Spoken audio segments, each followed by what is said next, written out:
This episode of the podcast is brought to you by Bikeworks HMB, your one-stop shop for bike service, sales, and rentals in Half Moon Bay, California. Whether you're on the mountain, road, or low on battery, Bikeworks HMB has your back. So come on down to 520 Kelly Street and come talk some shop with the boys. All right, I'm GT. Peace out. Enjoy this episode of the podcast. Welcome back to the Between Shifts podcast. Today's guest is someone who's dedicated his life to uplifting the community that raised him. From playing against LeBron James in high school to building a successful financial firm and creating Coastside Basketball, he's poured his energy into giving young people opportunities he wishes he had. His story is one of heart, commitment, and a deep love for Half Moon Bay. Please welcome John Parsons. All right. Hell yeah. Cool. Thank you. Congrats. Thank you for that intro. I Hell need that yeah. like every morning. Ready to roll. No, but I'm stoked to be here with you guys. Stoked. Yeah, Better than coffee. This is exciting. We're glad to have you. All right. Well, we can start off nice and easy. Where I grew up in Moss Beach. You grew up in Moss Beach. How was that like, and what influence do you think that had on you? Yeah, no, I love growing up in Moss Beach, the west side of West Side. one, exactly Yes. west side where it's at. Yeah. No, but it was cool. You know, of course, grew up with my mom, my dad, my two sisters. Both my cousins lived with them for a period of time at our house. But it was cool. Like, I mean, every kid, you know, a lot of stuff outside, taking hikes with my dad, beach football, wiffle ball in the front yard.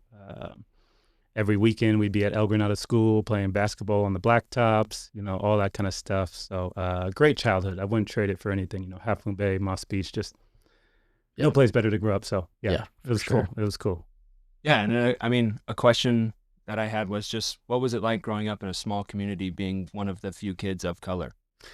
Yeah, that was, there's pros and cons, I think, with everything. For the most part, a great experience, you know. But yeah, growing up as a kid of color, you recognize that very, very early on. You know, young kids don't have a filter. Young kids don't have a filter. I figured that out early. I'll never forget. I think it was first grade. Sorry if we get a little real right away, but first grade, the first time I got called the N-word in first grade, and I remember going home to my mom like, what? Confused and all of that kind of stuff. And she was always a big source of strength for me. So she gave me a lot of, good advice on how to deal with it and, be confident in yourself and all that kind of stuff. But then second grade, third grade, fourth grade, I mean, all growing up, you hear stuff, and it's tough, but you just kind of deal with it and you kind of go on. But I have all types of stories, profiled, this, that, police, da-da-da-da. The tougher part, of course, was, which we'll talk about a little bit later, but raising my nephew. So I started raising my nephew, and he's black, and just having to deal with some of those things and having those conversations, and it's just, it's tough, But for the most part, I mean, it was a great experience. Half Moon Bay, I got nothing bad to say. It was a great environment. People very, very kind. On sports was cool because there's like no color in sports, right? It's just like you can play or you can't play. It doesn't matter, what you look like, what your color is, and all that kind of stuff. So yeah, ups and downs. And sports probably gave you a lot of confidence growing up as well because you're naturally athletic. So. Yeah, no, that's true. That's true. I will say I was probably one of the only kids, I think, in Half Moon Bay that never played soccer. I don't know, whatever reason, I never played soccer, but playing all the other sports it was a great outlet. Had a great group of friends. So I loved Half Moon Bay and always felt invited, always felt included. But you do know, it does kind of shape your reality and, you move a certain way and do things a certain way because of past experiences and all of that. But Yeah. Do you think it was harder on you than it was on like your sister, your nieces? Your niece? That's a good question, and I think it was different for me. It's different for everybody, of course. Everyone has their own experiences, but me being half black, half white, you never feel like you quite fit in either way. Yeah. Okay. I remember getting to college, and I had a group of black friends, and so you always just are like, you fit in with both, you don't fit in with everybody, and that type of thing. It's, the whole race thing is just it's a weird conversation. I think it's just, it is what it is. And there's pros and cons with everything, but I wouldn't change it for the world. Yeah. A lot of good experiences both ways. I know.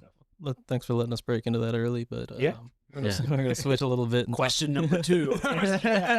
Get real. yeah. So you talk about your dad a lot and his commitment and driving you guys to the East Bay to play basketball. Did that shape the way you looked at getting to play and putting that effort in? Yeah, no, growing up was great. So yeah, my dad, all my friends, my dad was their favorite coach of all time. I mean, he was awesome. He'd mess around with the kids and, have a ton of fun. He didn't really know shit about X's and O's, but he was my biggest influence, and still to this day, he's my biggest influence as a coach, because he told me early on, you got to make it fun. You got to make it fun for the kids.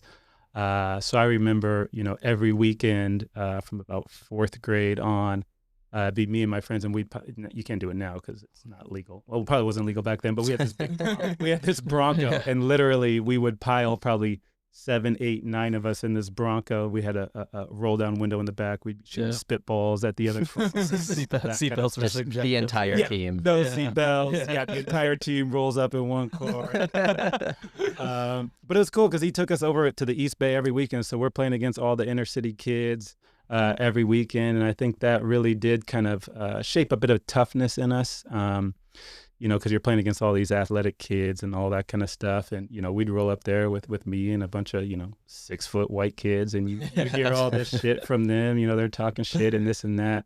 And I always felt it was, for whatever reason, I would never talk first. I would never talk trash first. Yeah. But if someone said anything to me or my teammates, it was on, and that was like, so. But no, those were great times, just traveling around, hotels, fucking around in the pool, all that stuff. That's really the stuff the team trips and the camaraderie. Yeah. Well, and I can remember from growing up, because you and my dad coached us for quite a while growing up in basketball, and I remember you and my dad would always talk about, you guys would refer to it as the Half Moon Bay bubble, but it's kind of just like, it's okay to play sports here and have your life here, but to be able to mature and go outside of the Half Moon Bay bubble, like play AAU basketball and go to the East Bay, go around the Bay Area and experience all these different sorts of athletes, it really develops you as throughout your athletic career, because you're like, yeah, maybe I'm not the baddest dude. No, I think it's invaluable, getting out there. And I always say, getting your ass kicked is a good thing. You don't want to just grow up and stay in Half Moon Bay and I was the best player, I never lost this or that. I mean,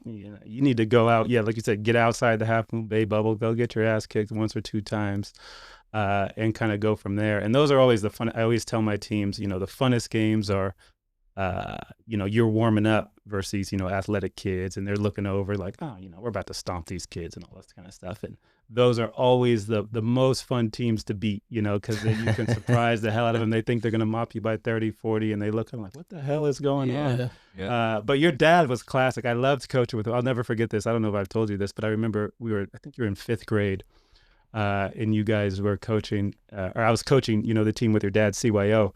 And I remember practice, I don't know, it was a Saturday practice or whatever, so I roll up to practice. And you guys are all in the classroom. You're all in the classroom watching film. As you guys breaking down, watching film in 5th grade. And I was like, Lynn, what the fuck? You got to watch film in 5th grade. And that was like, I'll always say it, but like the most I ever ran in any organized sport that I did was Len being my basketball coach in like 3rd, 4th, and 5th grade. Yeah. Like, Yeah, Len's a sav. I love it. Yeah. Yeah, your dad's the man. Yeah, it was. I loved playing for him. Do not get me wrong, but he was the exact opposite. He used to sit me down before seasons and just be like, "Listen, I don't want any of this fucking you're the coach's kid talk. If somebody's running, you're running with them. If they're late, you're late. If all he's like, I'm gonna be 10 times harder on you than anybody, and I just want that out there now." And I'm like, "Fuck, Yeah. all right." Yeah, that's cool. That's the best way to do it, though, because I mean, growing up, I coached Preston all the time, and it was the same way. It's like, maybe I wasn't that, hard on him, but it was always like, no, you ain't getting nothing. Hey, when we're on the court, we're on the court, and I'm gonna treat you just like everybody else. Yeah. But no, I had a lot of good memories coaching with your dad. That group, you guys were a fun group. That was fun. Yeah. And then you left for a little bit, and Rich stepped in, and then Rich got busy at the high school, and you came back, and I think that's when we won our championship in CYO. Yeah. It was with you. Yeah. was that 5th grade? 7th grade. Yeah, I 6th or 7th grade. Okay. Yeah, it was you, Sam, Jack. Jack. Yeah.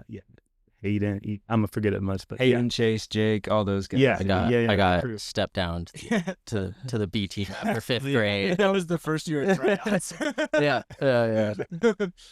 Well, we're still talking about dads. Did you get to appreciate how much effort he put into it at the time, and did you take anything away from that? Yeah, no, I tell my kids all the time, the high school kids, I'll tell the the little kids, the second, third graders, like, you have no clue the amount of time, energy, effort that your parents put into you to get you to where you need to go, paying for this, getting you this, there, just the amount of energy that really any parent, and we're so lucky in Half Moon Bay, we got great parents that are so supportive. But yeah, again, my dad seeing all the time and energy he put in, him working late so he could take us on those trips, and just making things fun. But yeah, it takes an extreme amount of energy to do anything well. And yeah, parents are just, I always say you don't realize how much they do for you until you get older, so I try to remind my kids all the time. Yeah, they might not see it now, but they'll see it when they're in our shoes. Yeah, exactly. What's the story behind you playing against LeBron James? Because I mean, that's pretty damn cool. Like, how old were you, and did you dunk on him? Yeah, I guess no one could fact check this. Like, 360 dunked on him, a drop 30, all of the above. Hell yeah. But no, it was it was my junior summer. So he was a sophomore. He was a year younger than me. But we were playing at USF in a tournament. I was with this AAU team. And he was playing with the Oakland Soldiers. And the Oakland Soldiers, especially back then, was like one of the best AAU teams in the nation. I remember that team was just loaded. They had Leon Powell, who made it to the NBA. He played on the Celtics. They had Marquise Cately, who was freshman Pac-10 Player of the Year. Tofi, who won a state championship. They had DeMarcus Nelson, who went to Duke and played on the Warriors. He was on their B team. But they flew LeBron out from Ohio to play. And I remember everyone knew who he was. I didn't really know much about him, but they're like, oh my God, LeBron, he would be the number one pick, right now, coming out. Sorry, was this his like freshman year? Sophomore. He was a year younger. So yeah, he would have been a sophomore going into it, being a junior. I was a junior going into senior. Gotcha.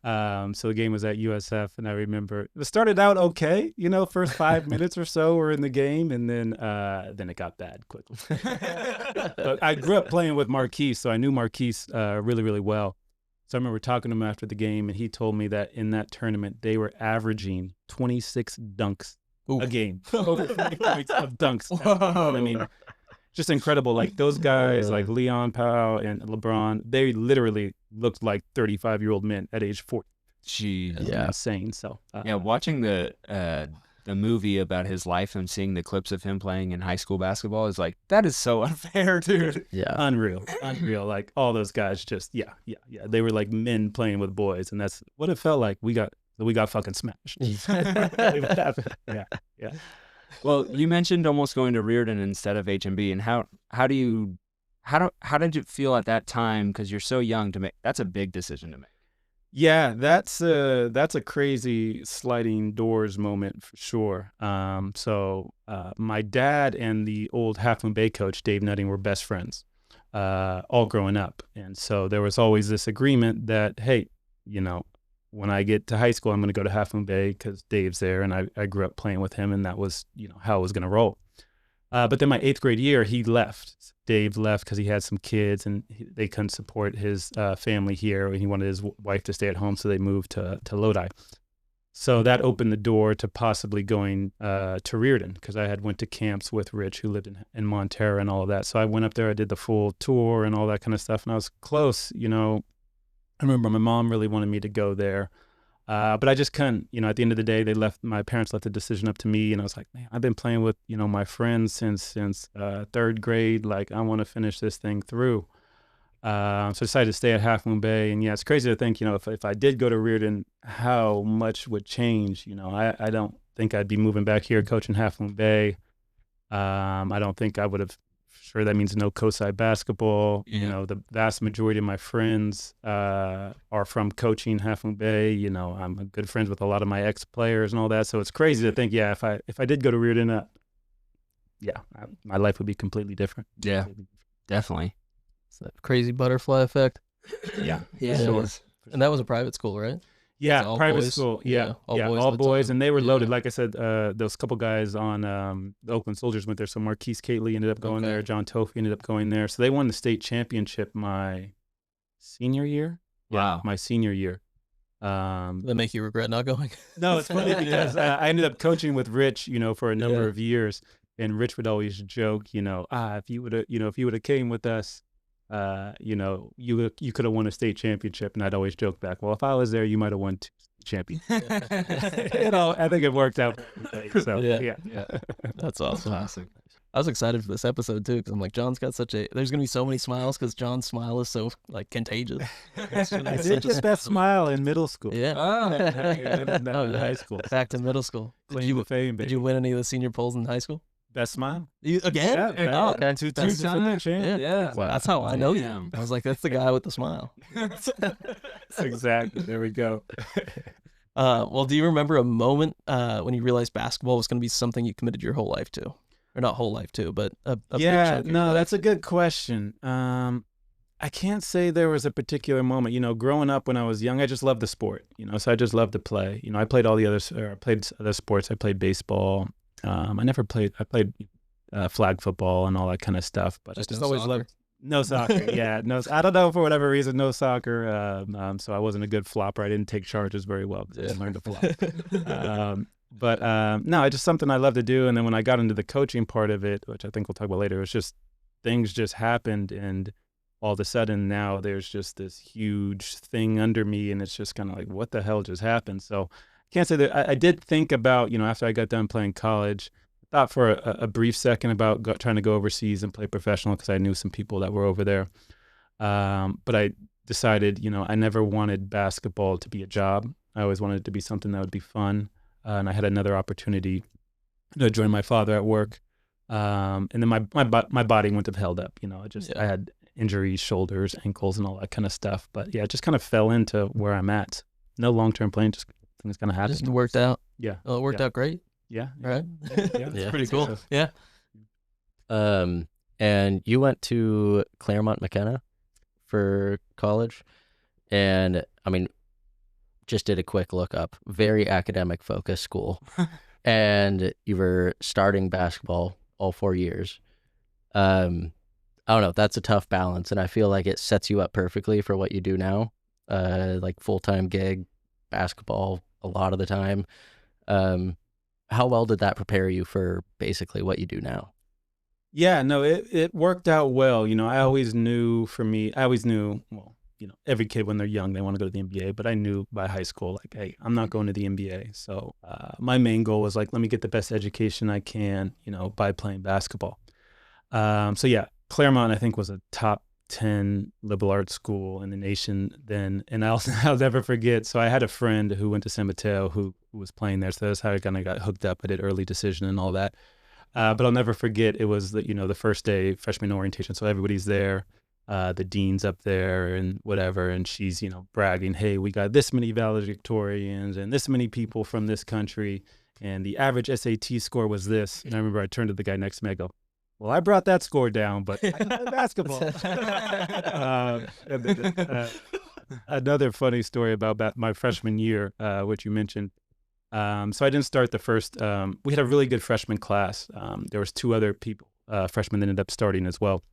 They started from the jump. I didn't start till probably, a third of the way through the season. I remember our 6'10" guy was late to warm-ups or whatever, so I got thrown in the starting lineup. And it was a close game. And I was kind of a dick back then. Like, I mean, I just had a little bit of an attitude or whatever. Fired me. Yeah, I mean, yeah. So I wasn't probably always the easiest kid to coach. But I remember the game came down towards the end, and we were either down by 1 or 2 points, and there was like less than 10 seconds on the clock. I get the ball, and I'm quite a ways back, so I'm probably, 7, 8 feet behind the 3-point line. And I remember I shoot it, and my coach is right next to me, Scally. He was a cool guy, young guy. I remember as soon as I shoot the ball, he goes, Parsons, no. The ball goes in, so I make it, and I just fucking mug the ball on the court. And he goes after game, he goes, John, I had never had someone, kind of bug me like that, But from that day forward, I got to start. So it was a funny story. Ballsy move to secure the strings. Yeah. Coming in hot. Did you when you were at Claremont McKenna, did you have any of the guys from the football team playing basketball? No, none of the kids played actually on the team. I was a good friend with a lot of the other sports, and they played intramurals and all of that, and they played with us open gym. But we didn't have anybody that crossed over and played both sports there. But to your point, it was a very tough academic school. It was a kind of a wake-up call for me, because I was able to kind of cruise through middle school and high school, and get good grades just by, whatever. Showing up, doing homework. I always tell people, it's really hard not to get a 2.0 in high school. Yeah. If you show up, if you do your homework, you're not an asshole, you're probably going to get at least a class. But I remember my first, time there, my first grades came out, I was like, holy shit, this ain't good. So I really had to buckle down and learn how to study. A lot of caffeine, a lot of late nights and all that kind of stuff. So it really pushed me really hard academically. Definitely paid off. It showed me kind of what you need to kind of work hard in the classroom. I was used to working hard in the sports and all that, but working hard in the classroom was a whole different realm. So it did prepare me. Yeah. Well, and it's a really small school, right? Tiny. What was your class? Yeah, so in that one school, there's only 1,000 kids. Wow. But then you're connected to, there's 5 other Claremont schools, so there's about 1,000 each, so a total of 5,000. But my school, and then they split into 2 groups for athletic purposes. But you're able to attend school, attend classes at all the other places. But it was a wet campus, which was cool. So you could basically do whatever you wanted, in their whole motto, which made sense was they don't want you drinking and driving. But what was crazy is they would actually buy you alcohol there. Whoa. So each dorm was 99% of the people lived on campus. So everybody lived on campus. So it doesn't matter what class, what freshman, sophomore. Yeah, no, they had some senior apartments. So some, the seniors would live in the senior apartments and all of that. But they'd give $10,000, $15,000 to each dorm, and they could spend on what they want. Of course, you give $10,000 to a college kid, what they can spend it on. Yeah. Right. So you literally you could go anywhere and have a drink and all that kind of stuff. So they did a real good job of taking care of you and all of that stuff. So it was a good experience. I was definitely ready to go though, because just to your point, being that small, you come from a small town. Yeah, and you're then with you're in the a small same people school. every time. You're going to the same parties. So after 4 years, I was ready to go. But everyone loved visiting because they'd come over and be like, "Oh, wait, you just go up there." You just walk around with the 4 logo? Yeah, literally. You can do whatever you want. Was that the type of school that people would go with the aspirations of being a professional athlete too, or was that? No, it was definitely an academic school. So there was some Big Bang type shit.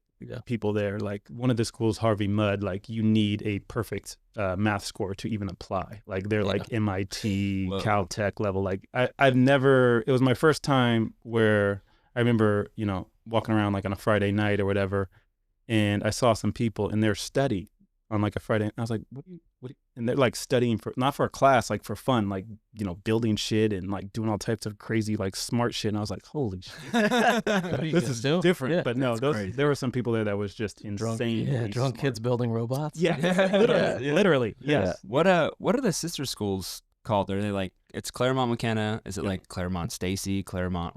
Yeah. So no, I went to Claremont McKenna. So it was us, Harvey Mudd. That's where all the smart kids were. Okay. And then Scripps was an old girls' school, which was cool. So us three kind of combined for sports purposes, and then Pomona and Pitzer were the 2 other schools. So Pomona was the big rival. Pitzer was all the stoner kids hung out. But it was crazy because they called it the 1 mile rivalry. So on our rival, I'll never forget, we go to that first rivalry game, and it's literally packed. You cannot move. There's a layer of sweat on the floor. As my freshman year, you got the football team from Pomona throwing toothpicks at us, and all. So it was a crazy big rivalry. But yeah, it was a kind of a crazy experience there. Yeah, very small. It's just a whole kid. Sounds like a whole group of kids in a brown coat just throwing spitballs at you. Yeah, exactly. Oh my god. Well, this is a bit of a transition, but when you took over the head coach job at Half Moon Bay High School, you kind of stepped in at a chaotic time. So it's just like what was the final straw? What made you decide to take over the program?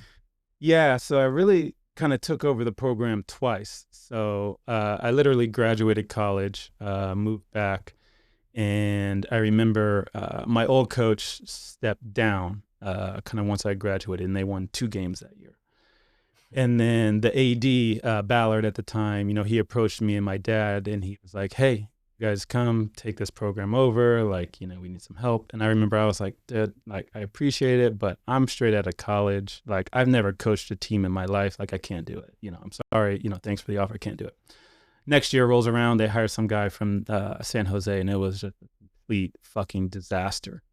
The team won 1 game that year. They went 1-23. That's tough. And I remember, yeah, I remember I went to a game, me and my dad, and we just saw how dejected, the players were literally asking to practice with JV because they were doing layup lines for like 60 minutes. It was like a complete disaster. So I remember my dad after that game, I was like, all right, like we might not know shit about running a program. I'm never coached, but we can make sure the kids have fun, so. That year we took it over. So I was kind of the head coach. My dad was the figurehead, so he handled all the admin stuff. So I was a head coach there for like 3 years. And then Rich came in, at that point, which I was happy with. I was like, dude, this is just a lot right here. So he came in. I assisted Rich for a couple years, moved to the girls. Or I did the JV for a little bit, then went with the girls. We won a couple CCS championships. I did as an assistant coach, which was cool. And I was getting, that coach was asking me to take over and do more of the girls program. And then, Rich wasn't at Half Moon Bay any longer, and then they kind of asked me to come take it over at that point. And that was that was a tough time to take over a program because it was just it didn't end well, I guess I would say. And so Half Moon Bay was kind of getting a lot of bad press, and hey, don't play them, pull the games from them. And I remember sitting back and I was like, I just can't see it go back, into the depths. So I was like, let me just step in and take it over. So it was really just trying to create something that we could be proud of, and just again it went back to just seeing the kids and like I wanted them to have a good experience, fun with. Well, at that time when you stepped in that year, you won a CCS championship. Yes, no, so that was let me talk a little bit about that. But yeah, that was Gavin's senior year, which that was a crazy again taking over that program at that point in time. It was challenging, I guess I would say. And you guys were a fucking phenomenal. I couldn't have asked for a better first group to have, because of course that's the year they went to state for football. So we didn't get a chunk of the football players back until, much later in the year. You guys joined us like just after Christmas time. Yeah, we were like 2 or 3 weeks late. Everybody was all soft. Yeah. Yeah. We came in, we're like, no, but you're exactly right. You guys brought in, some attitude. It was you, Jake, Hayden, but definitely brought in some football toughness. But I remember that year, we had a bunch of success. I think we won league, and then I remember in my mind thinking like, yes, we've had all the success. Yes, we went, but we got to win that. We got to win because it had been since '96 since someone had won a CCS championship. Yeah. The program had gotten really close, been to a couple of championship games, but never got over the hump. And I remember just thinking like, all the things, we got to win that thing. And that was a crazy, experience. But you guys were a bunch of dogs. Dude, having Jake Cusick on your team, and when you're like, because football shape is so different than basketball shape. So it's still, you show up 2 weeks late, you're still got like 2 weeks to get in shape for basketball. But Jake shows up and it's like day one. Which Jake's just talking shit at practice, and he's like, "No, fuck you guys, like, let's go." Well, I think we actually played football versus basketball in practice, like in a scrimmage, and it was just like we were laying out for balls because Jake was just gassing. Jake is just an animal in general. Oh yeah, whatever he did, track, football, basketball, animal out there. I remember a good story about Jake was the CCS championship game. Oh, yeah. So we're in the CCS championship game playing Santa Cruz, and it's a back and forth game. I think we're down by 4 or 6 or something at halftime. They have one really good player. He's a point guard. And Jake just decides, I'm picking him up 94 feet second half, just completely shuts the kid down. The kid checked himself out of the game, which I've never seen before. And he told Jake to his face, "You're the best defender that's ever guarded me." Yeah. And then checked himself out the game. I was like, God, If one of my kids ever, I don't care if I am never saying that. Like, never saying that. Jake would lock in. That's why I call him the Bulldog, because he'd lock in on somebody and he would be in his pocket. I mean, they would be, our huddle would break in a timeout, and Jake would be in their huddle looking at their board, grabbing the dude by his shirt, being like, "Are we ready to go? Are we ready to go?" It just gets me fired up. Yeah, but that was one of the best games I ever had. You were hitting threes, throwing alley-oops to Ethan. Yeah, Ethan had like 34 and 15. I remember he dunked on those guys. He got an and one dunk. Yeah, Sam was incredible. And it was at Santa Clara, which is just a fun gym to play at. Yeah, but that was dope. But that was, that year, you guys getting that championship was like a huge weight off my shoulders. It was just, it gave me the freedom to just be like, kind of relax. So that will always go down as the biggest win in the history of whatever I do. You guys. You mean the 7th grade CYO championship? Yeah. That's funny. When I was talking to my dad yesterday about starting to write questions for your episode, and I was like, I think John's the only basketball coach I've ever won championships with. Funny to think about that. Yeah. All right. Well, we've talked a lot about basketball, but I think I'm known for these kind of questions, and we're going to go a little bit into your mom had early onset dementia, ended up passing away in 2019, which must have been heavy on you. And yeah, we're kind of curious if that kind of reshaped the way you thought about life and just your purpose. Yeah, no, 100%. That was definitely the hardest thing I'd ever have to go through. My mom was the healthiest person in the world, owned a gym, qualified for the Olympics as a bodybuilder, ate great, took care of herself, could not have been a more healthy person. And then, came down with early dementia, anxiety. It was just like this perfect storm of stuff. And, it was really, I don't think he'd care, whatever, I'm going to say it. For whatever reason, my dad was the trigger. Like, my dad was a great guy. He did everything behind the scenes for me. But I remember going to him and be like, look, because I could see how much of an impact it was having on him. And I was like, look, you gotta step out. Like, let me step in. So I became her primary caregiver for a number of years. And that was, that was a crazy, crazy period of time. Just our country is not set up to handle mental illness, in that fashion. Well, and your parents were together for a long time, right? So it must have been hard for your dad to step back. No, it was incredibly hard for him. And like I said, he helped a ton behind the scenes, helping me with this and that. But I remember going to various medical doctors and this and that, and just, it definitely was the hardest thing I've ever had to do. It taught me, just really what real love is, to have to take care of your parents when they're in that state, and for her to kind of know what was coming and all of that. So incredibly tough times, but also extremely rewarding, kind of sitting back to be able to help, the woman that you care most about, in the time when they need it the most, was extremely rewarding. But that gave me a ton of strength. I knew that once I could get through that, I could get through anything, because I wouldn't wish that disease on my worst enemy, and it's always harder on the family than the person, but you just lose every day. You lose a little bit, you lose a little bit, you lose a little bit. But she was a phenomenal woman. She taught me so much and gave me so much strength. But that was definitely a reframe. It just kind of put things in perspective, and extremely tough time, but I think I grew so much because of it. Yeah, and you get to spend a lot of time with your loved ones at those points too. Yeah, you definitely cherish the moments that you have, and it makes you thankful for everything that they've given you and everything that they've taught you, and that type of thing. So for you guys that have all your parents, go give them a big hug, give your mom a big hug, all that stuff. Yeah. We're sorry to hear that, but thank you for sharing with us. How old was she when she passed away?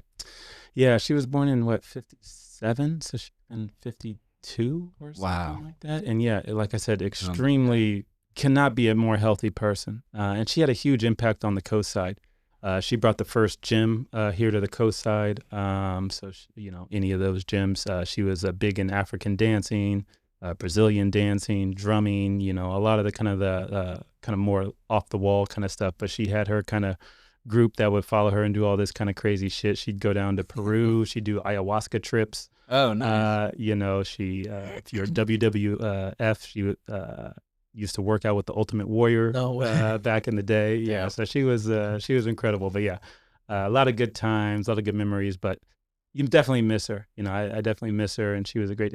So just thinking about all the times that I wish Yeah. I wish she. What if you don't mind me asking, what's a way that with something that you do today that you still feel connected to her?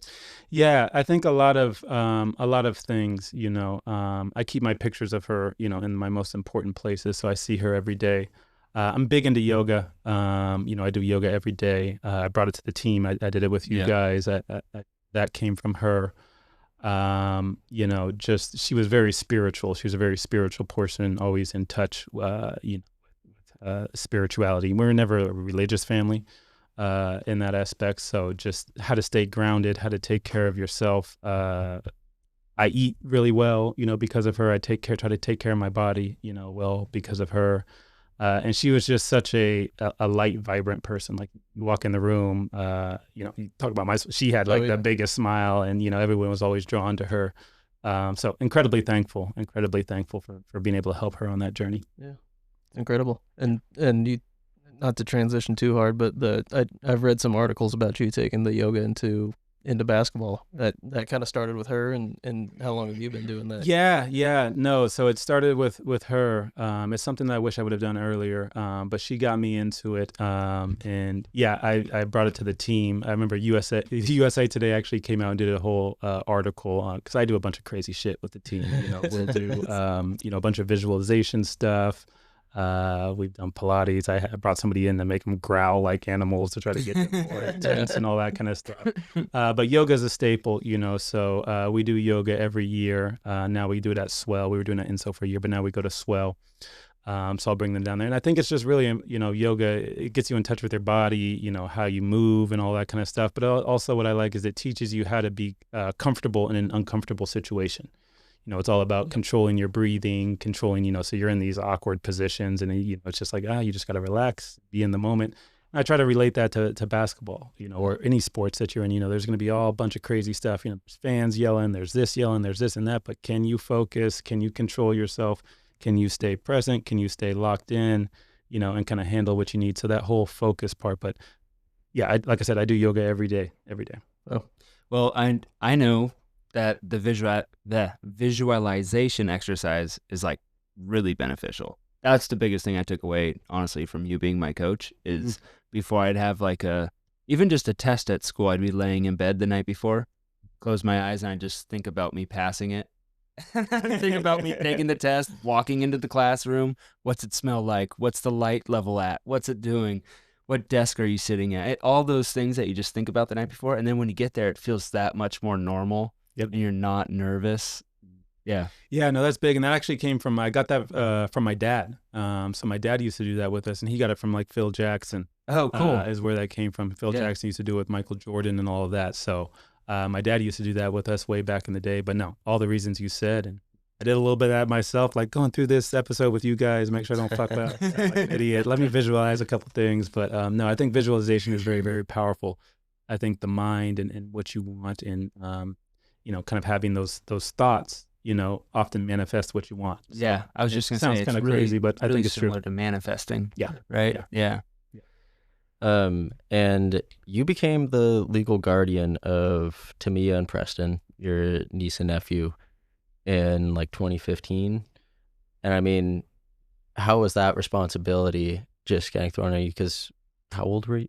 Yeah, so what was that, 2015? Now I'm so old, I have to kind of do the math. Is that 2015? I was probably like 29 years old. Yeah, 29 years old, I think, at that point in time. Yeah, so that was something that I never planned for, but a tremendous gift, a tremendous gift. Tamia was a freshman in high school. Preston was a kindergartner. Oh, wow. Yeah, having that level of responsibility was just another wake-up call, like, oh, shit, like I got a lot of responsibility here, Yeah. Trying to raise, a kindergartner, to me, it was just, she was the easiest high school kid you could ever ask for. She did everything. She was responsible. She was much more like a mother figure to Preston, and still is. but yeah, it's been extremely rewarding. One of the hardest things, you do is because there's no playbook, there's no manual, right? You just got to figure shit out. I remember Gretchen Meehan, everyone knows the Meehans. Mhm. But I remember coming to her when Preston was in first grade, and I remember being like, Gretchen, like Preston keeps asking me to have a play date with. Like, how do I ask someone to have a play? It just felt like the most awkward thing in the world if she got a crack at, a good laugh out of it. But, yeah, just seeing them grow up, to see them succeed, seeing that the people that they've turned into, I mean, they're both just incredible, great people, So that's definitely one of the things I'm most proud of in my life, is having a part in watching them grow up and seeing who they've yeah. And how old is Preston now? Yeah, Preston is a sophomore, which is crazy. Wow. So he is driving now, Yeah. which is always Whoa. a crazy thing. So, yeah. No, most people like you guys remember him. He was just a little guy kind of running around, but no, he's a Running sophomore. around talking shit. Always. Preston, you gotta get in your head, dude. Preston was a little on the wild side. He probably doesn't even remember this, but I remember the very first day, that he moved into me with me. I took him to El Granada School, and we played around, played basketball, played wiffle ball or whatever. And I remember we were getting in the car to leave, and there was like some cardboard thing, and he like kicked the cardboard where it shouldn't have been. Right, go throw that away, and then we can go. It's like, no. But I was like, what do you mean though? Like, you took that out, you got to put that back. And he's like, no, I'm not doing it. Okay. Well, we're just going to sit here as long as it takes for you to put that where I tell you it needs to go. And eventually, he did it. But we had there was a number of times where we had that kind of testing period and all that kind of stuff. But he's a great kid. I get so many compliments on him, just how really proud of the young man he's become. Yeah. Okay. So you took them in kind of shortly, probably after you bought a house.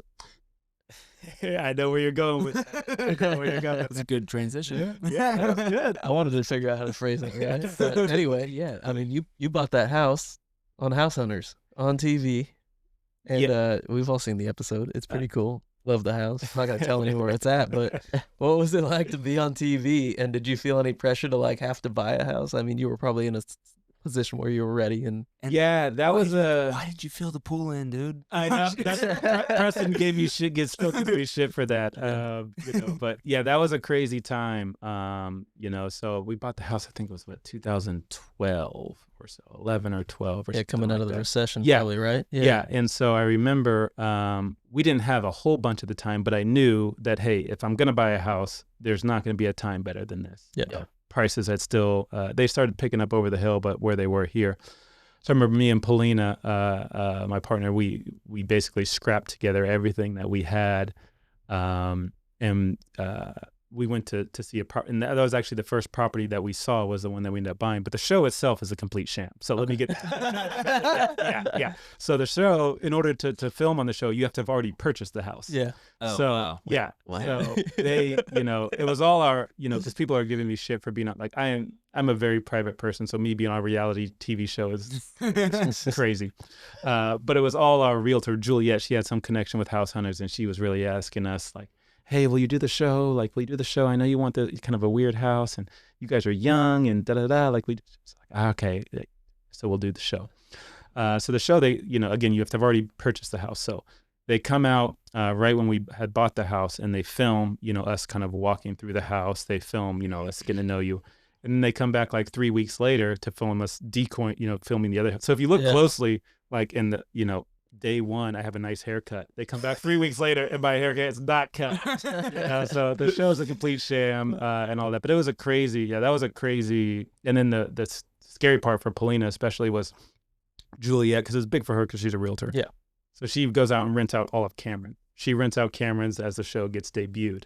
And they have so much film. They had probably like 20 hours of film for this 20-minute show. So they can cut it and edit it and make you look however you want. And a lot of times they make the girl look like a, kind of a bitch on the show. Yeah, like a picky lady. Yeah. I don't like it. Yeah. Yeah, exactly. Yeah. And so Juliet writes out all, and we don't see the show. So it comes out live, At Cameron's. at Cameron, a house full of people. And I remember we were just like, oh my God, please don't make us look like assholes or make us look stupid. But it turned out okay, but I still get shit for it. People turn it into a drinking game every time you say cookie cutter or unique. You got to drink, and by the end of the episode, you'll be blasted. So if you watch it again, anytime I say cookie cutter or unique, have a drink, and you might not remember the whole episode. I remember hearing about you going on that, and I watched it in high school, and I was like, this is fucking kind of cool. The last scene's like you diving into the pool. Oh my God. Laps. And I still got, like, it must have been about 2-3 years, I'd get stopped in like the grocery store. I got stopped in the airport. I got stopped in Vegas. Like, hey, were you on that show? And I was like, Oh, no way. Yeah, That's cool. Yeah. yeah, kind of crazy. Some Kinda fame. crazy. Yeah. Did they compensate you at all for being on the show? They gave us $500, Nice. which is again, Really? it sounds good, but it's literally like 3 8-hour days for $500. So it definitely wasn't worth it from a financial aspect. But we were just kind of like, I guess it'd be cool to kind of have this documented and all that kind of stuff. So I guess I can't say I regret it, but they told us like the 2 things you never want to see being made is sausage and reality TV show, which I can completely attest to. But the show's a complete sham. Yeah, it's funny. Well, the Half Moon Bay Review came back after and did an interview with you guys too. Yeah, Which is yeah, funny. yeah. It was a whole thing. I got so much shit from my college friends. What the fuck's going on? It's like, dude. You're like, I'm famous. Yeah. Back off. Don't Yeah. talk to me, dude. Yeah. I'm getting a new number. Sorry. What should I autograph? Yeah, exactly. Where's your house? Well, after buying a house, you're now, I know you're not necessarily running the business because your dad is semi-retired, but you're technically running Yeah, a pretty much a thriving financial firm, but you're also running 2 basketball organizations, and I just want to know what a typical day in the life looks like for you. Yeah, my schedule is nuts. My life is nuts. But yeah, I run the wealth management business. So we got about 7 employees. That's growing. My dad is now. He's in a great work optional space. So lucky for him, he's working like 5-10 hours a week. So he's in a real good spot. But yeah, a typical day for me, like during season, is I wake up. Hopefully I wake up early enough to do some workout stuff in the morning. What time you up? Usually up around 7 or so, usually up around 7. Work out for a little bit. I used to have to bring Preston to school. Thank God now he can drive his ass there. So I don't have to do that anymore. But, going to work, I'll work till, 4 or 5 and then go straight to practice, usually from 5:30 to 7:30. Get home around 7:45, 8 o'clock. I cook all the meals. So I get home, I cook right away, make sure everybody's fed and all that kind of stuff. So that gets me to about 9 p.m. 9 p.m. Then I'm usually going to spend about an hour or so doing my yoga, just taking care of my body.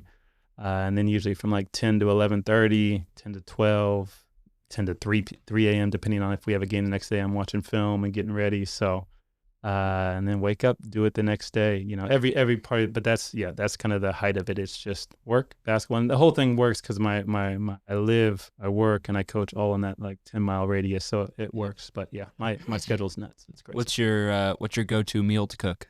Go-to meal to cook. That's a good one. I'm a pretty good cook, I would say. Most people like my bacon mac and cheese. Okay. Bacon mac and cheese with the hot wings. Hard not to like. Yeah. That would probably be my go-to if I'm serving somebody. Yeah. And what music are you playing when you're cooking? I'm usually a podcast guy. Oh, there we go. Oh, Okay. Yeah, exactly. So I got the Between Shifts podcast. There we go. But no, I'm more of a podcast guy. My favorite artist, I guess, would be Kid Cudi, though. Oh, nice. Okay. Yeah. Good choice. Yeah. Good How much choice. do you hate the date, April 15th? Oh my gosh! And I was born on April 14th. Oh, My dad had a belated birthday. Which is good because everyone's all stoked at work yeah. because it's like the end of tax season. Oh, yeah. So everybody's happy, as far as that goes. Yeah, I Yeah. guess by April 15th, it's actually probably not as stressful as we think it would be for you because you have your ducks in a row. Nah, You'd there's some be late surprised. people. There's always some Some people slacking coming clients in. that you're tracking down and trying to get a signature and all that kind of stuff. Yeah. But for the most part, I'm actually out of the tax side of the business a fair amount. I deal mainly all on the financial side. So tax seasons for me got a lot easier. They got a lot easier because we used to have a huge tax practice, but we actually sold the tax practice. And now we just do taxes for our financial clients. So we went from like 1,500 returns a year, to more like 300, 350. But I used to be sleeping in the office. So thank God those days are done. Yeah. Wow. Nice. Yeah. That's a good transition. Yeah. I like that. Yeah, that would be terrible. So Coastside Basketball has grown into a pillar of the community. What are you most proud of when you look back at that program? Yeah, extremely proud of what we've been able to build. And there's been a lot of people that have helped me along the way. I never thought, it started with just after high school or during high school season, some kids wanted to play. So I was like, all right, we'll do a little AAU team. And then it started with, all right, I'll do a Sunday clinic. Sunday mornings, why don't you just show up? Anyone can show up and, go from there. And it blossomed to teams and summer camps. And now CYO folded during COVID. So we started our own winter league. So we have like 150 kids playing there. So yeah, we probably have a couple hundred kids that kind of come through the program now. So I'm super proud of that, and especially the way that we've been able to build it. There's a lot of AAU and youth sports and all that. It just can be, each program has a different way of they're doing it.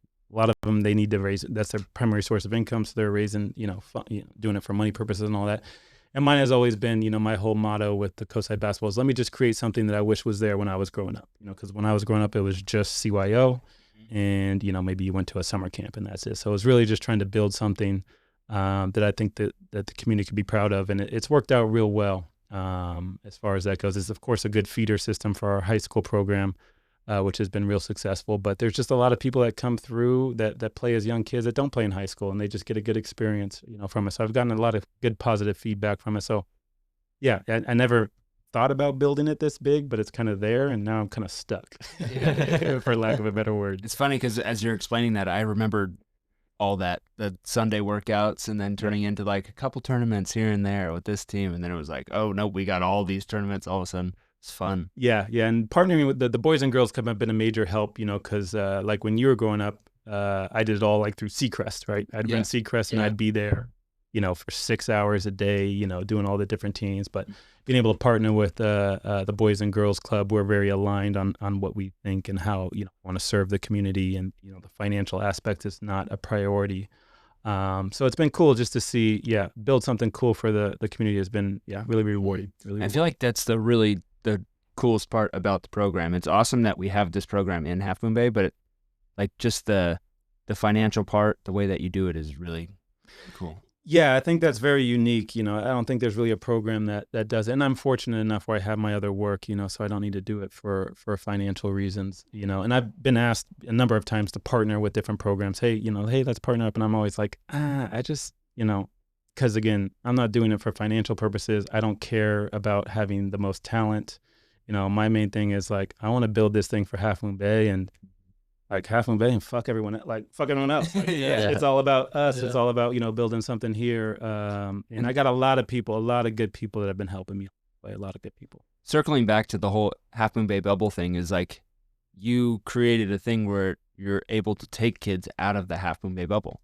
Mm-hmm. So you're allowing these experiences to help move their athletic careers forward and realize, like we were talking about, have that ego check of being like, I'm not the baddest dude in town. Like, there's always somebody better, actually. Yeah. And that's been extremely helpful, for those ones that choose to continue and play in high school, because even if you go out, if you saw my team last year play, we had a bunch of success, but I didn't have a single guy that could dunk. We're not fast, we're not tall, we're not athletic. And like I mentioned earlier, it's kind of harnessing back to those times. And I tell them all the time, hey, you guys remember, when you guys are in 4th, 5th grade, we were warming up against that team and they thought they're going to kick the shit out of you. They were a lot taller. They were a lot more athletic, but you guys won because you guys played together. You played the right way. So it's really cool because a lot of these high school coaches, they get their players as 9th grade, so they have their players from 9th grade on up. I get my kids in like 2nd grade. So I get to see the kids. That's really the most rewarding part, is seeing these kids as 2nd, 3rd graders, now I'm having a beer with one. That's crazy. And that's one of the cheers, dude. Yeah, exactly. After that. But that's always the trip. That's always the trippiest part for me is like I'll walk into, I don't go out very much, but I'll be at a bar and there'll be like a kid that I coach there and he's drinking a beer and it's like, oh, hi, John, what's up? And I'm like, dude, what the fuck are you doing? He's like, I'm 21, coach. I'm 21, coach. I was like, oh shit, you're 21. Have a drink then, and all that kind of stuff. But no, it's been cool. It's been a good ride. Yeah. Good ride. Sorry for the phone going off. I was listening to you, but it was just for our viewers. Oh, okay. It's just a phone in the background. I didn't hear it. The producer. Block it out, dude. I'm locked in right now. So I've seen you on the course at the Ritz a handful of times. What does golf mean to you? And I mean, like you were saying, it's pretty new to you, but what does it mean to you? And I don't know, what's your handicap? Yeah. So maybe I'll just so my handicap right now, it came up. So I'm at 10. Oh, damn. Wow. Wow. Athlete. 7. Oh, my God. Wow. I Okay. to end last year, but I'm up to it. The driver's just I'm a very volatile 10. But you actually track it. You log every round. Okay. Yeah, Okay. yeah. Yeah. I log every round and all that kind of stuff. Yep. So, but I'm a volatile 10.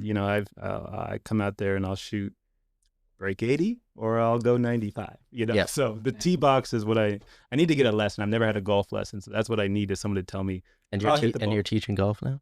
Exactly. Do as I say, not as I do. Type of thing.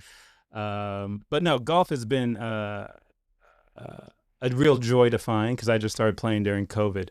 Now it's a huge part of just my relaxation. It's one of the few things where, just like everybody, you're thinking, your mind's going all the time. You're thinking about this, you're thinking about that, you're checking your phone, you got all this shit going on. But when you're out on the course, you're just out on the course, right? You're not checking your phone. You're not doing this. You're out in nature, drinking, you're driving around, you're talking shit to your friends, so. Visualizing. Yes, exactly. Visualize. Yeah. So it's just one of the few moments where, I feel like I'm just very, very present. You're just focused on the next shot. And I love golf because it's so fucking frustrating. So hard. It's so difficult. There's so, you want to be thinking, but you can't think too much. One day the driver's working and then the next day the putter's working and there's, it never really always aligns. And then that one day when everything aligns, it's like, oh man, this is fucking perfect. Yeah. And then you go out the next day and you shoot a 90 years. Exactly. It is. Hey, 90 is a great score. That's it.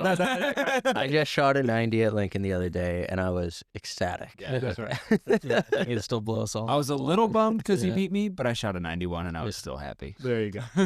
91. Yeah, that's true. It's more of like a 94.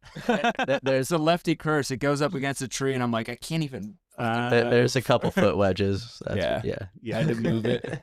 Yeah. Yeah. Oh, God. So you usually play at the Ritz here? Yeah, I usually play at the Ritz. Of course, during season, during the high school season, I don't touch a club. But kind of now during the spring, I try to get out there twice a week if I can. 3 days a week is a great week. Nice. Summer, I'll try to get out there. So yeah, summer and spring are kind of my main times to try to get out there.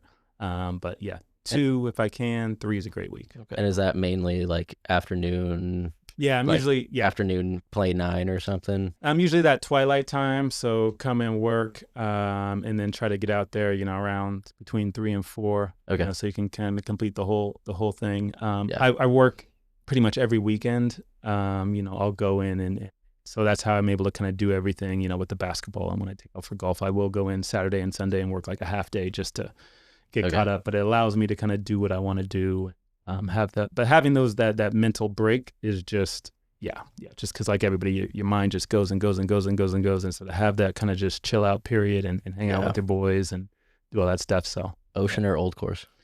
good question. If I've grown to appreciate the old course just because you need to shape shots and you need to do all this kind of stuff.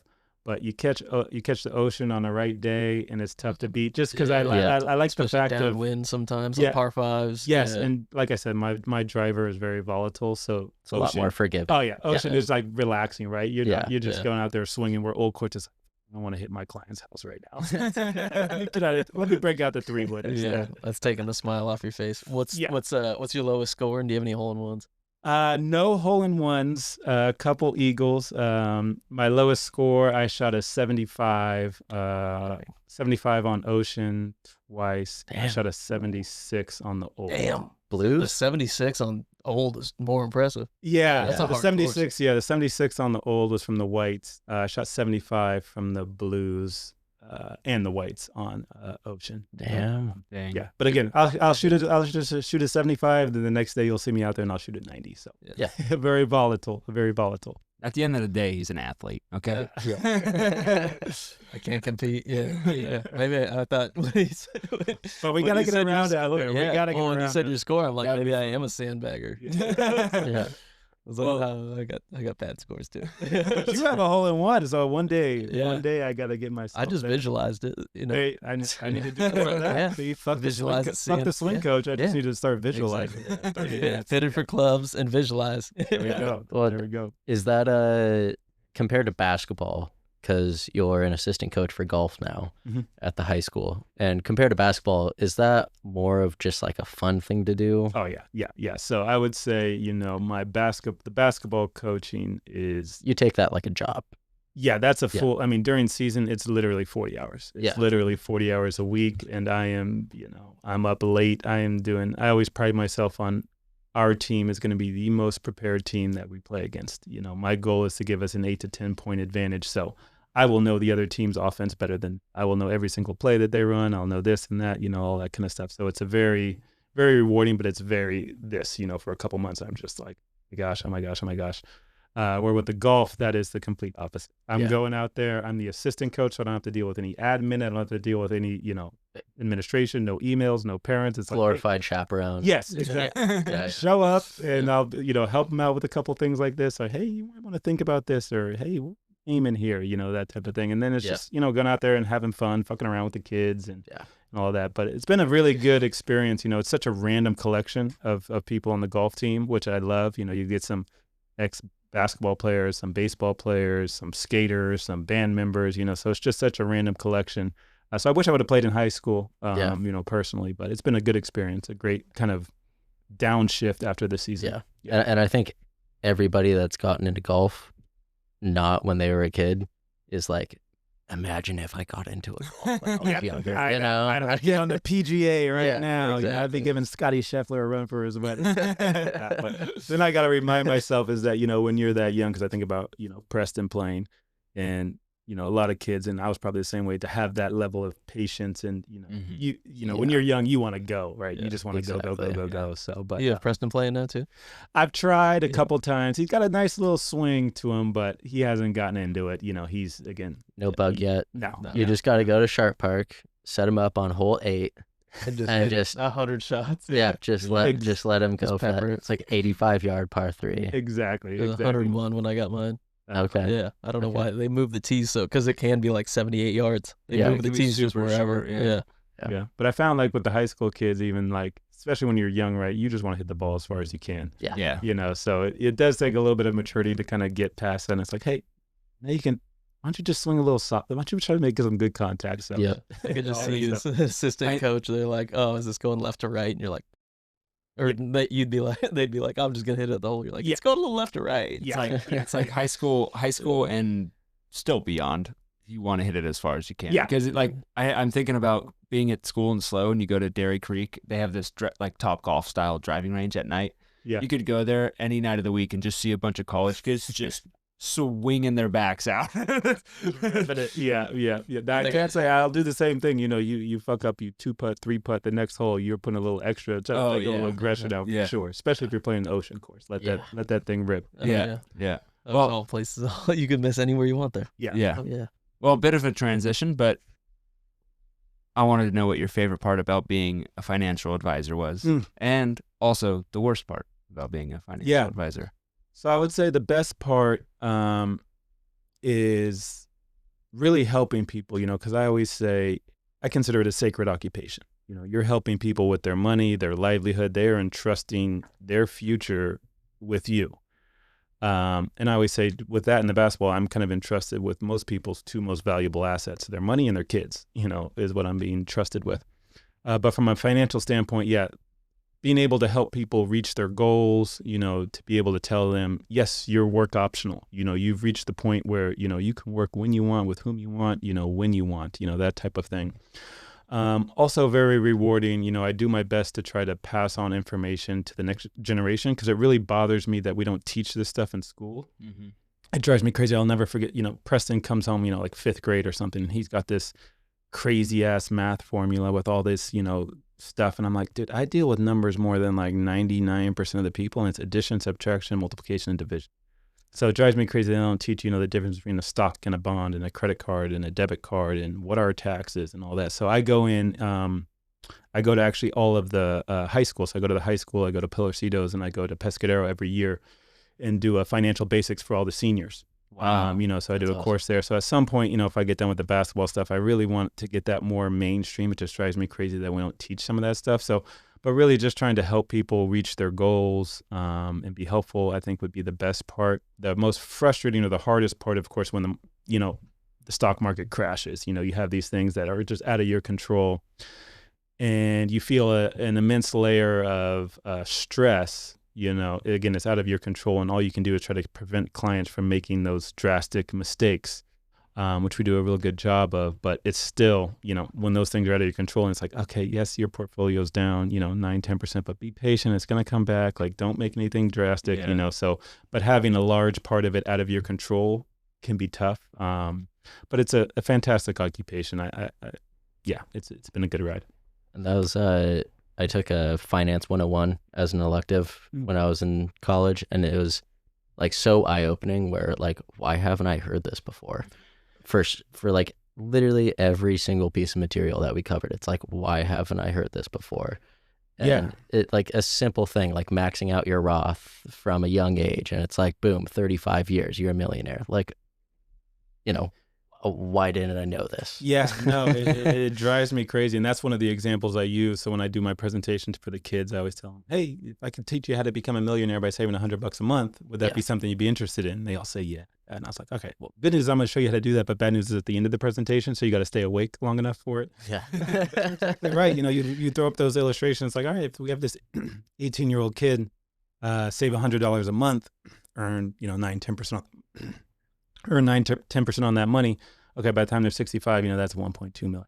You know, if they serve 200, you know, that's 2.4. But then I give the illustration, okay, if I want to do that and I'm 35 years old and I start putting $100 away, that's only 400,000, you know, or 200,000. You know, so just being able to save early makes a massive difference, you know. So kind of like if I could give the tips that I always give the high school kids is, hey, learn how to save, you know. Yeah. And it's not going to be very much, but once you get your first job, put some money in your 401k, you know, even if it's $20 a month, and then you get a raise, and then it's $50, and it's $100 a month, it's 200. But teaching yourself how to save, how to do that is extremely important. The other thing I would say is, you know, credit card debt, you know, staying at it, because I always tell people, you know, there's always going to be 2 numbers on that thing. Here's the amount that you owe us, but you only have to pay this much. But they don't tell you anything you don't pay, they're charging you 17-18%. Yeah.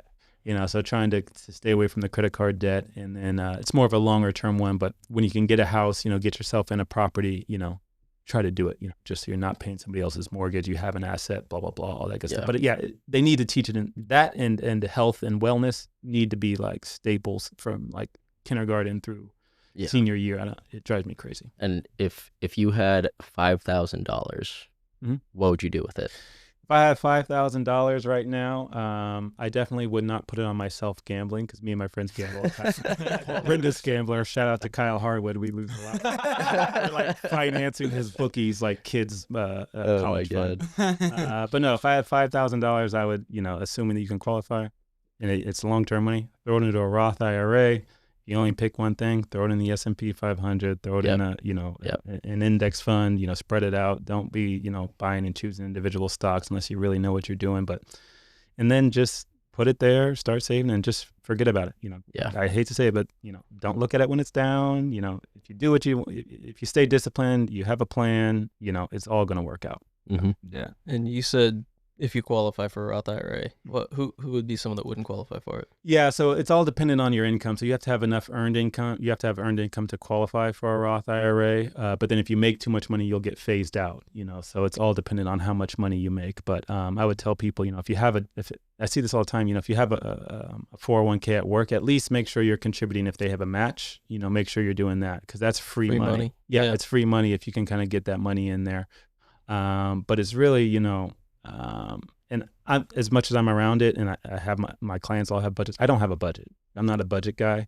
I do it the opposite way, where it's like, okay, I have a certain amount that I want to save, so I'm going to put that on autopilot. So I'm going to have a certain amount go from my bank account to my investment account every month, and then I can feel free to spend what's left, but just getting yourself in good habits, because unfortunately, because we don't teach it in schools, I see people learn information from their parents, which is good or bad, or they learn it from their friends or TikTok or YouTube or whatever the hell they're on. And it's like, sometimes it's good information. Sometimes they get sold some bullshit. So really just trying to educate yourself. But yeah.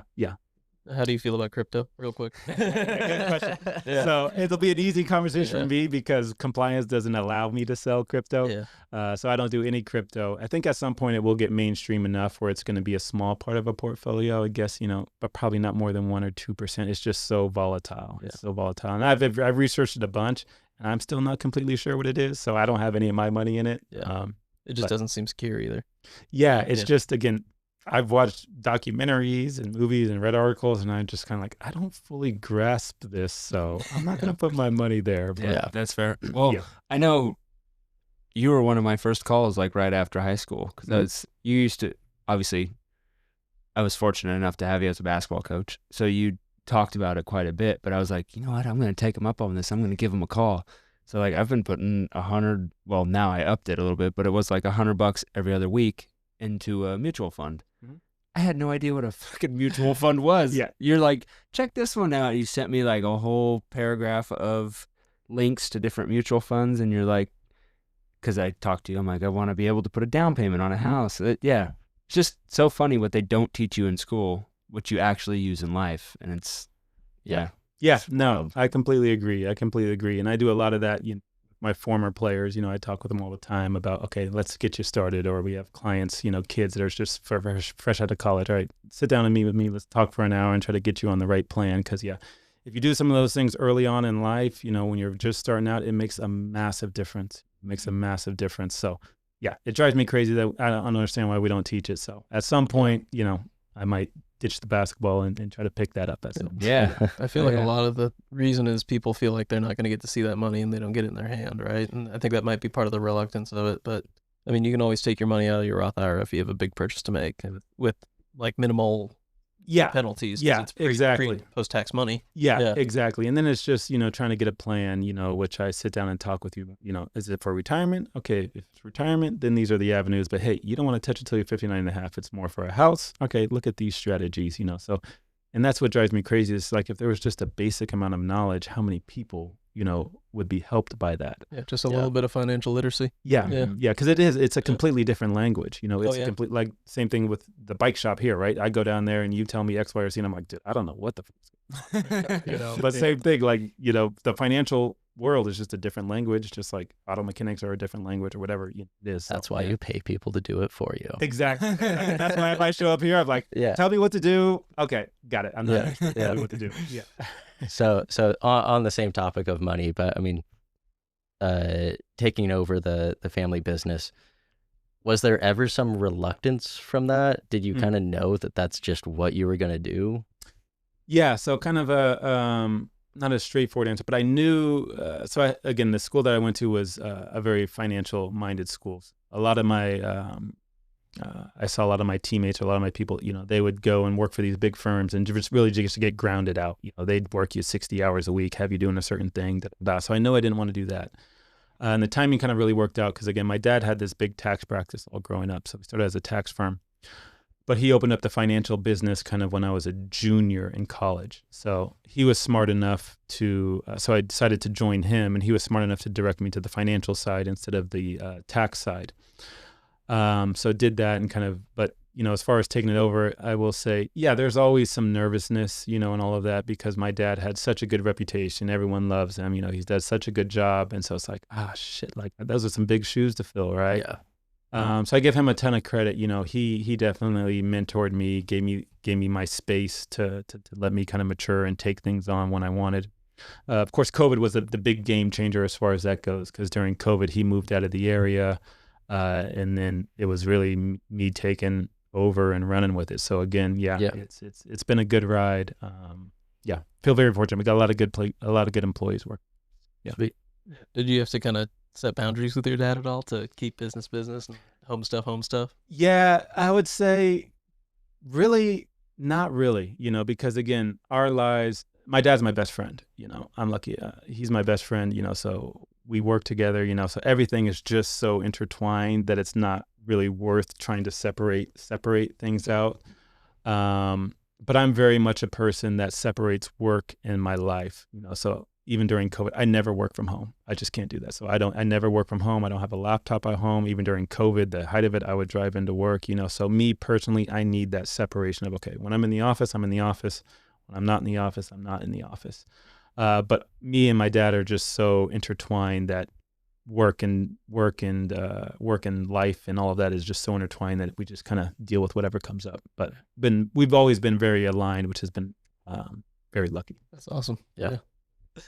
So you've mentioned your life feels like a roller coaster at times. Have you managed to stay grounded in everything that you do with basketball, work, and then squeezing golf in and dealing with everything that you do? No, it's like I said, my life is pretty chaotic, but I've always survived in chaos. Like I'm just a goer. Like I can't sit on the couch, and just binge watch TV. Like I have to be going. I have to be doing something. But for me, it's trying to find that balance of work and then having those periods of time, like I said, where I can just really check out from the phone, check out from the emails, and just live in the moment. And for me, that's golf, that's yoga, that's me, taking my walks on the coastal trail and just trying to stay grounded and live in the moment as much as I can. So it's just in the world that we're living, it's very difficult to do because there's just so much information coming at you. There's always something to do. There's always an email to respond to. There's always this to plan, but just really trying to set boundaries with myself, I think is the most important things, and making sure I have my time to just kind of chill out and recharge has been very important. You ever have time to get away and vacation? I mean, actually, I just got back from vacation. So I went to Portugal. That was my first vacation in about 3-4 years. Wow. I had but I don't vacation very much. Just my schedule doesn't allow it. And we're just really fortunate to live in the area that we do, right? And I had an elderly dog, so I had a dog that was, she passed away in July, but for the last 3-4 years, I was like, I can't, go away and leave her, with somebody. So not huge on vacation. I don't mind flying. I'm not afraid of flying, but it just fucks up my body, like being tall and being just. And when you gotta request the exit row. That's a mandatory. That's mandatory. I mean, when you get somewhere, I mean, are you getting to like unplug and relax, or are you still thinking about work? Or so figure out the next thing. Good question. So when I do get out, I am able to kind of unplug. Again, I'm blessed with a very good staff that really does a good job of kind of protecting me. When I'm out and I'm doing certain things. So like when I was in Portugal, I was there for 8-9 nights, or something. So it was cool just to kind of completely check out. And yes, I'll check in with work and make sure there's nothing urgent. But just to have that time just to, unplug. And it's definitely a bit of a recharge, which is much needed. Why'd you guys pick Portugal? That's a good question. So I went with, it was me, Polina, and then we went with Kyle Harwood, who I know you know. Nice. And his girlfriend. It was their first time kind of out of the country together. And so I really kind of left it up to them. I was like, dude, I don't give a fuck where we go. Just get me out of the office. Just get me out of the office. So it was really those three kind of deciding where they wanted to go. And then the agenda comes up with, okay, what are we doing? And again, I was just like, dude, I don't care where we go. I'll go wherever you guys want. But just, I don't want to have to plan it. But the one thing, the downside is they decided to do a hot air balloon. Oh no. My God. I'm not like, heights is not my thing. Like, if I'm going fast, like roller coaster, zip lining, like cool, down with.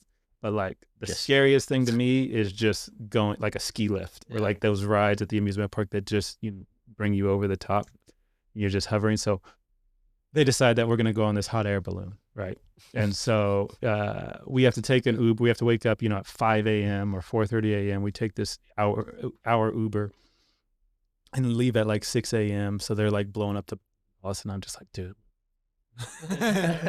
So we get in the hot air balloon. There's like 16 of us.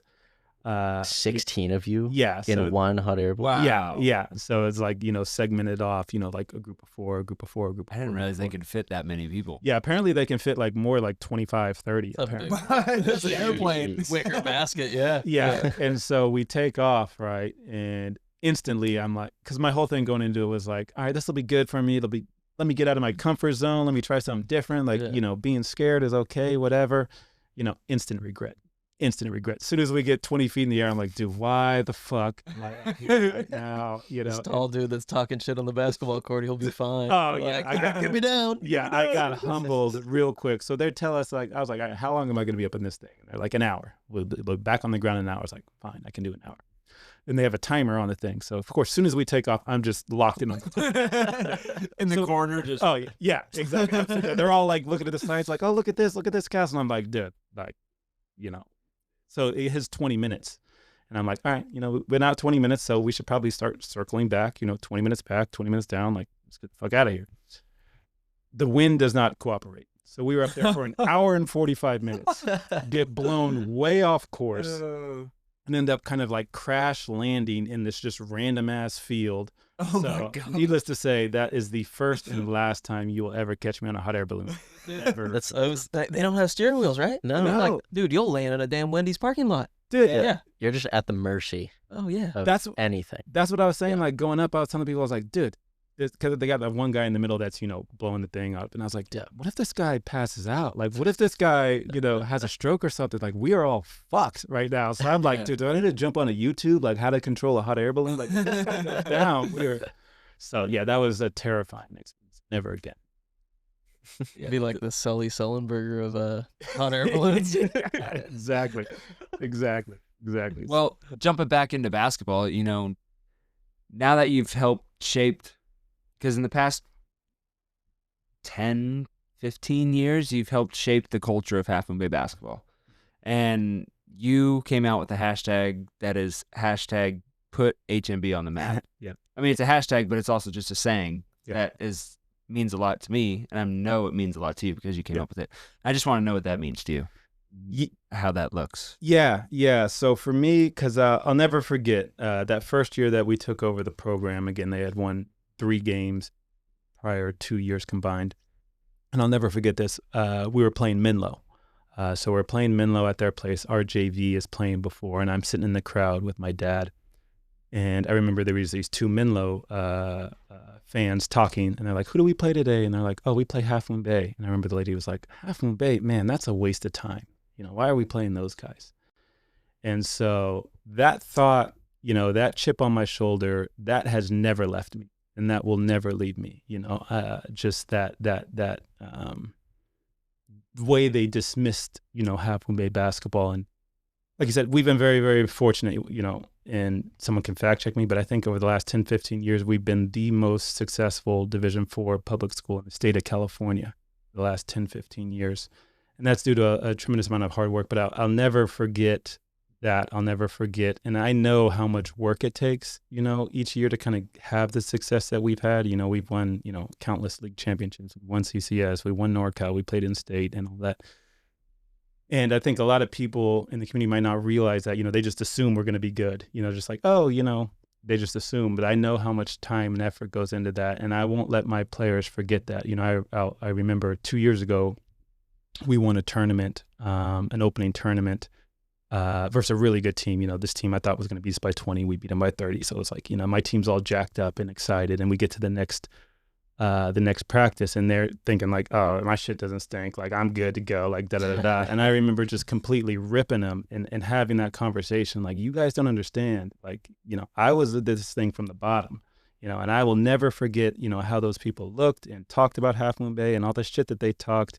And as long as I'm there, we are going to have a chip on our shoulder. It's going to be Half Moon Bay versus everybody. And I'm always going to, pretend, or it's always in my mind, how I treat it. And I'm weird. I'm funky. I tell my players all the time, I will create things in my mind to get me going. Like if I'm playing a team, I'll be like, fuck that guy. Like whatever I need to do to get myself going. And just trying to translate that to our kids and have them have, because in Half Moon Bay, we're fortunate, right? We grew up in all really good households.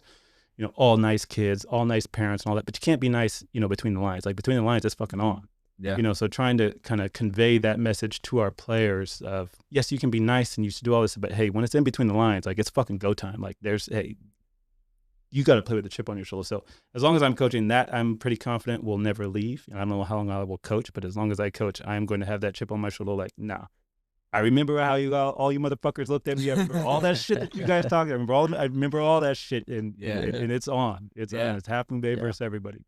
Well, and that's why you're such a successful basketball coach. Like, you need to have that chip on your shoulder in order to push the kids forward as well. Yeah. Half Moon Bay goes hard in the motherfucking paint. That's right, baby. That's right. Have to lock that in as a hashtag.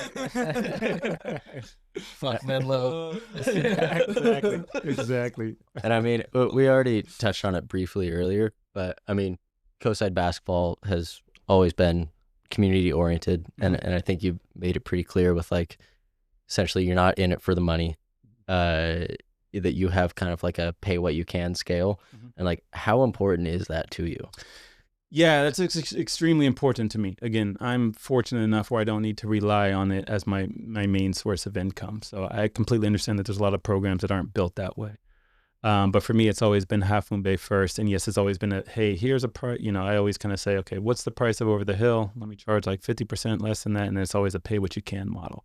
And that I've been extremely, extremely proud of, because we've gotten a lot of kids. Youth sports is crazy expensive now. Yeah. And especially you go to these programs and they're selling you, you got to pay this and most of it's bullshit. Yeah. Most of it's bullshit. They're just whatever. So for us to be able to kind of create this program where we've been able to get a lot of kids that otherwise wouldn't be able to play, underprivileged kids has been really cool for me to see. And I hope nobody takes this the wrong way, but getting more of the Latinos in there, more of the underprivileged has always been a big thing for me. And I remember it was last summer league, I was talking to somebody and they're like, man, look at that Half Moon Bay team. There's only like 3 white kids out there. Which, again, it doesn't matter to me what color they are, but 5, 6 years, 10 years ago, it wasn't the case. So just being able to kind of give that opportunity to everybody, again, regardless if they play, they might show up to one camp, might not be their thing. Maybe they play till 8th grade or freshman year, or they play all the way through. But just to give the kids, in our community that opportunity, that chance has always been very, very important. Yeah.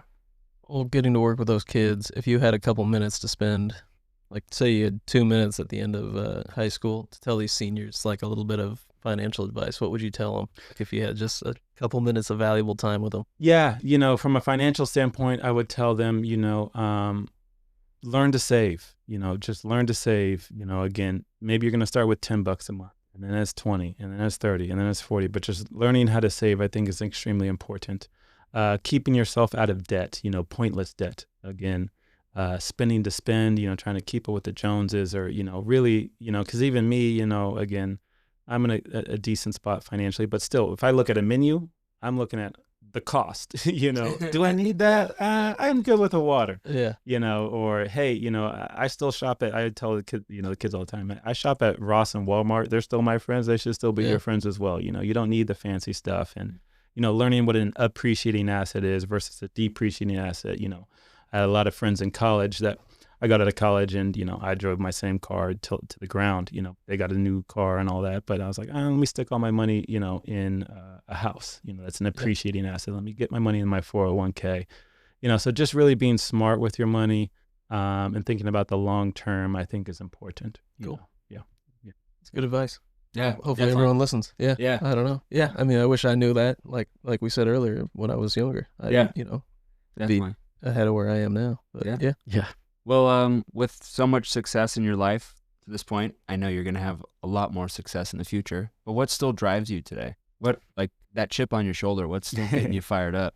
Yeah, I'd say from a basketball standpoint, having that chip on your shoulder, but it's really just seeing the messing around with the kids still, why I show up, because literally 90% of what I have to do from a basketball perspective, I don't like. 90, again, I like showing up and coaching and working with the kids, but 90% of what I do is not that. It's setting up the practices, it's, working with the admin, it's scheduling this, scheduling that, all that kind of stuff.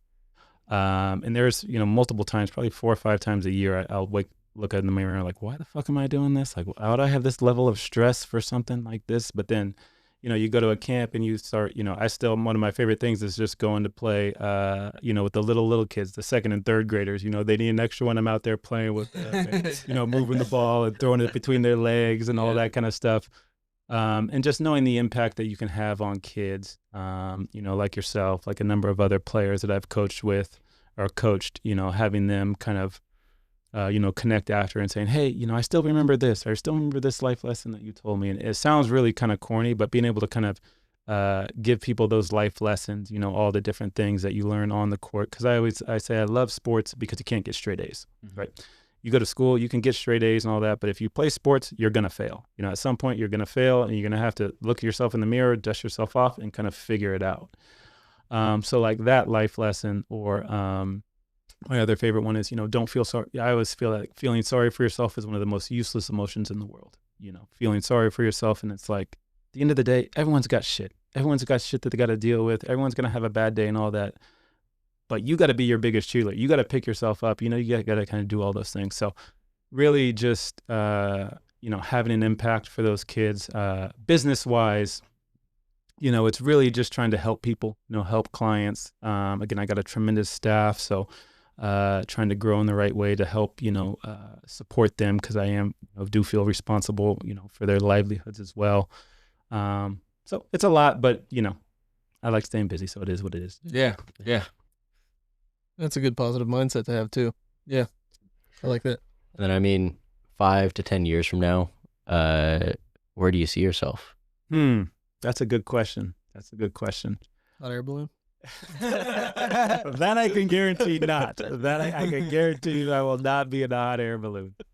But for me, I don't know. I try to live in the moment as much as I can. Of course, you got to plan and all this, but the basketball stuff, I don't know how long I'll do it, to be honest with you. I feel like we built a big thing, and I know I can't step out, because I always feel like, there's so much stuff and all, but if I just step out, I can't see it crumble, so I can't, do that. But I don't know how long I'll be as involved as I am, as long as I feel like I can provide value. Yes, no one has to worry about me going anywhere. People have asked me in the past, will you go? Why don't you go coach college or go play, coach this private school? Like, I have no interest in that. Portion. So if I'm coaching basketball, it will be here. From my business, just trying to grow in the right way. And like I said, help as many people as I can in the right way. And for me, it's just finding that balance, like we've kind of talked about, finding different hobbies, getting my golf in, getting my handicap down, doing the golf. I want to get into, I did it a little bit out of foot surgery, but getting into like jujitsu, those types of things are always intriguing. I've always thought about surfing, but I don't fuck with sharks. Are you down with that? I had some of that. They're heavy out there. Yeah, dude. I saw like just some drone coverage. I was like, dude, not. I actually got out there. This is kind of off topic, but Kyle got me into boogie boarding. This is way back. Oh, there you like go. before COVID, right? So he has me out there boogie boarding with Kevin, who's now a big surfer. Yeah. And all of that. But I remember this motherfucker got me out there during the king tides. And so I'm out there, the king tides, like, don't know what the fuck. I get kind of brought out, so I'm like, and it's in that Miramar area, and I kind of keep drifting left, like to all those rocks and all that. And I was like, dude, this is not good. This is very bad, very bad. So then a big wave comes and crashes me, and it snaps my leash. So now I have no leash. And then another wave comes and hits me, and I kind of get crashed up. But I remember I got to the shore, and I was like, I'm so happy to be here. It's kind of similar to my hot air balloon. It's an ocean. There'll be no surfing and all that. Maybe like a little Hawaii, like a little, like doing some 3-foot waves or something like that. As long as you can get back on your 2 feet quickly. Exactly. But 5-10 years, hopefully I'm just enjoying life, whatever it is, hopefully I continue to be successful, continue to make an impact, for young kids or the community, or, just trying to do it, make a positive impact each day. Yeah. Very cool. Well, you're doing a great job at that. Thank you for taking time away from your super busy schedule to come bullshit with us. Nah, tell your story. Awesome to have you on. Yeah. Real quick, do you want to tell the people where to find you? Business. Business. Camps.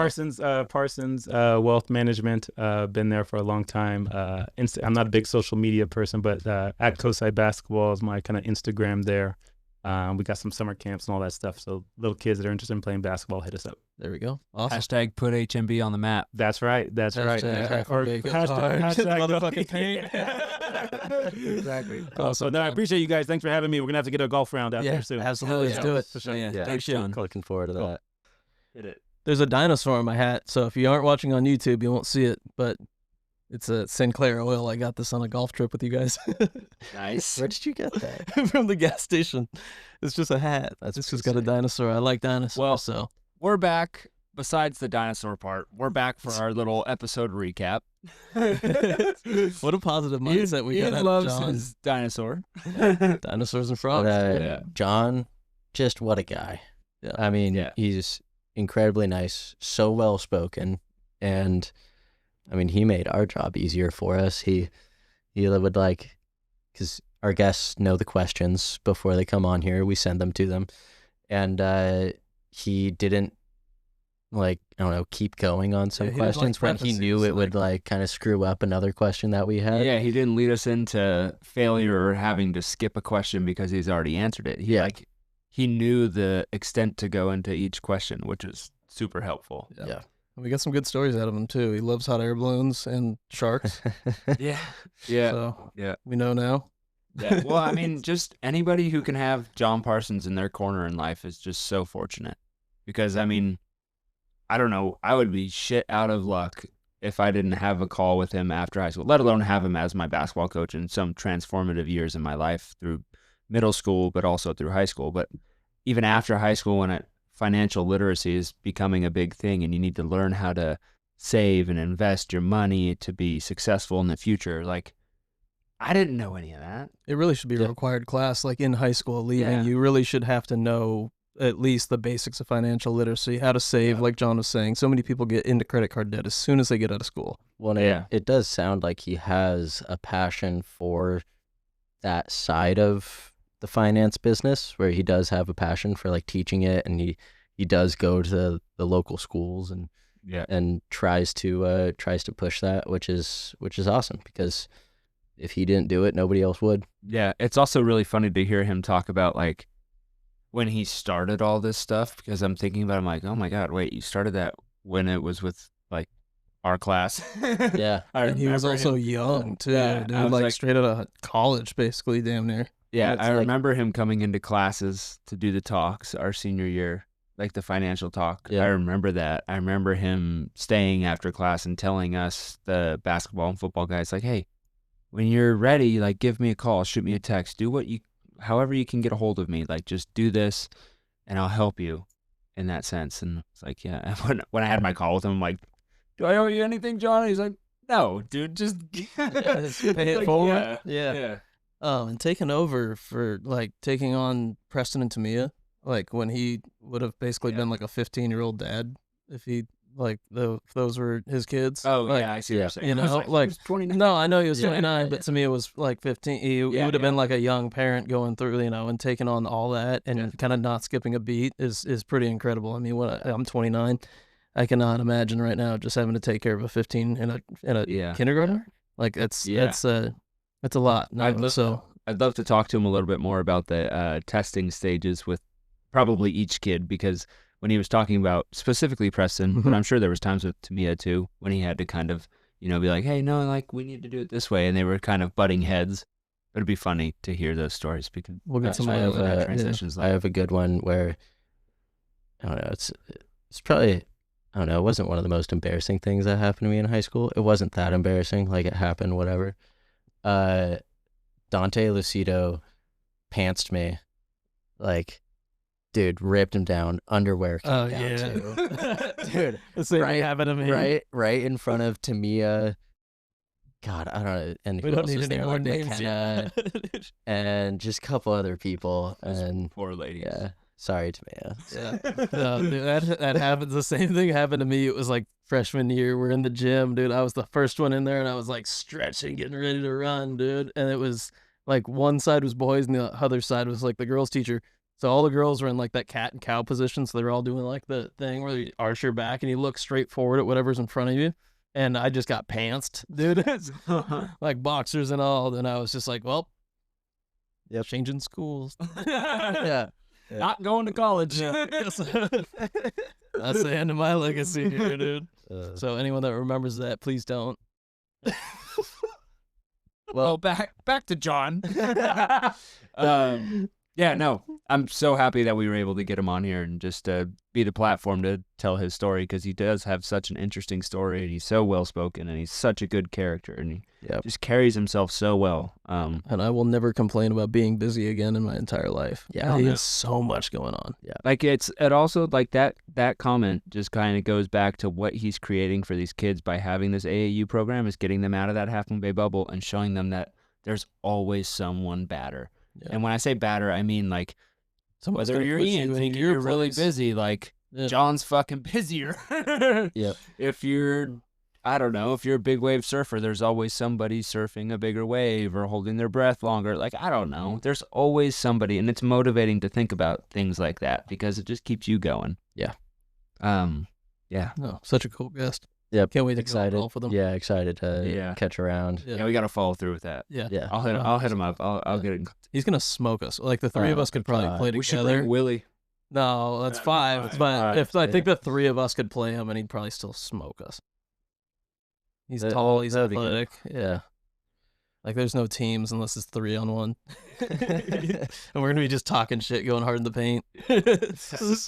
All right. Well, if you remember anything from the episode, remember put HMB on the map, and that should drive you to be better. Yeah, we're between shifts. Adios. Thanks. Later. Hope you guys enjoyed this episode. Once again, we're brought to you by BikeWorks HMB, your one-stop shop for bike service, sales, and rentals in Half Moon Bay, California. Whether you're on the mountain, road, or low on battery, BikeWorks HMB has your back. If you enjoyed this episode and would like to help support this podcast, please feel free to reach out to us at betweenshiftspod@gmail.com. The link will be in the description. I hope you guys have a wonderful day. GT signing off.